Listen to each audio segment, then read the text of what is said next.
पूरे बारामती शहर में इस वक्त माहौल गमगीन है। हर कोई ये सवाल पूछ रहा है कि प्लेन क्रैश कैसे हुआ, दादा कैसे चले गए, ये हादसा कैसे हुआ। 30 सेकंड के भीतर ऐसा क्या हुआ कि पायलट का कंट्रोल प्लेन से छूट गया। अजित पवार का प्लेन रनवे से कितनी दूरी पर क्रैश हुआ और हादसे के वक्त वहां का क्या मंजर था। इन तमाम सवालों का जवाब हमारे संवाददाता की इस रिपोर्ट में आपको मिलेगा।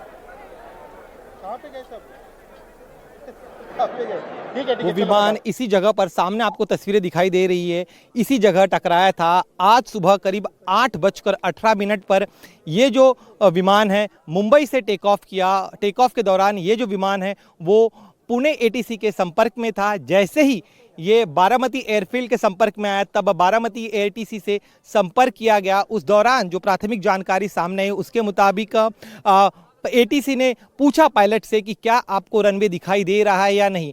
उस दौरान आप ये जो सामने आप ये जो एरिया देख रहे हैं इसके ठीक बगल में रनवे नंबर 11 है, बारामती का एयरपोर्ट है और उसके ठीक पहले इस जगह पर ये क्रैश हुआ।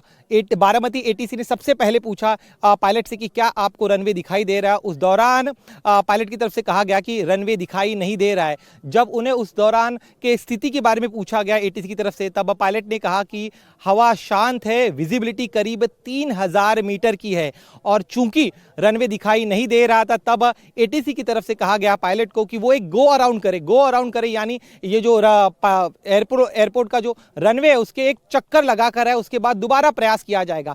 तो पहला अप्रोच नाकाम रहने के बाद दोबारा एक अप्रोच किया गया। दोबारा अप्रोच करने के दौरान करीब 8:43 पर दोबारा एटीसी की तरफ से पूछा गया कि क्या रनवे दिखाई दे रहा है।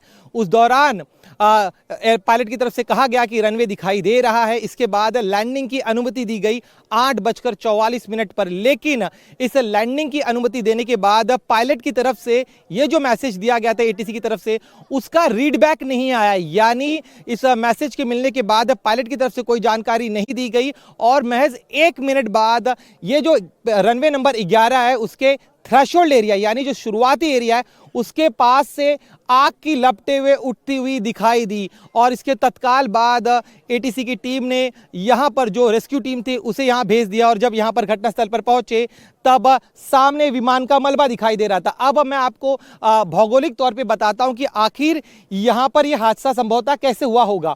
ये जो आप पहाड़नुमा इलाका देख रहे हैं इसके ठीक पीछे रनवे है, रनवे नंबर 11 बारामती एयरपोर्ट का। उसके ठीक बाहर ये जो अगर आप देखेंगे तो ढलान का इलाका है और जब हादसे के वक्त विजिबिलिटी काफ़ी कम थी, महज 3000 मीटर थी और रनवे भी दिखाई नहीं दे रहा था और जब क्लियरेंस दी गई तब ये जो चक्कर लगा रहा विमान था, विमान यहाँ पर आया। विमान ने जब संभवतः रनवे के शुरुआत यानी थ्रेशोल्ड एरिया में जाने का प्रयास किया होगा तब चूंकि विजिबिलिटी काफ़ी कम थी तो इसीलिए रनवे से ठीक पहले ये जो ढलान इलाका आपको दिखाई दे रहा है यहां पर सीधे नोज डाइव हुआ।